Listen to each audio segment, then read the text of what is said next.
অন্তর্বর্তী সরকারের সবচেয়ে বড় অর্জন জুলাই সনদ, যার ভিত্তিতে গণভোটে বিপুল সংখ্যাগরিষ্ঠতা তা বাস্তবায়নের সিদ্ধান্ত দিয়েছে দেশের মানুষ।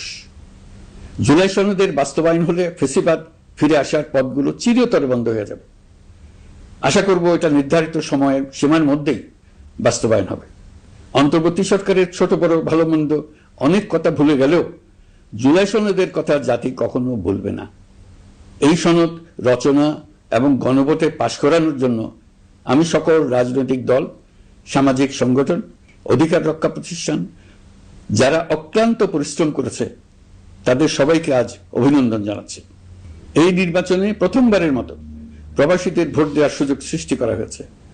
যখন একজন ভোটার গর্ব করে এই নির্বাচন ও গণভোটে ভোট দেওয়ার অভিজ্ঞতা সোশ্যাল মিডিয়ায় বলে, তখন একজন নাগরিক হিসেবে আমি আনন্দ ধরে রাখতে পারি না।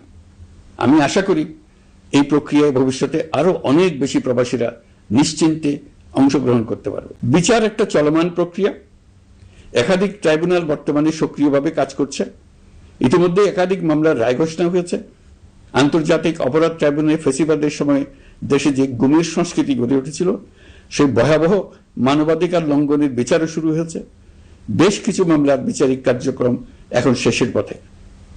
আমরা আশা করছি আগামী দিনগুলোতেও বিচারিক প্রক্রিয়া অত্যন্ত নিরপেক্ষ ও স্বচ্ছতার সঙ্গে এগিয়ে যাবে। প্রিয় দেশবাসী,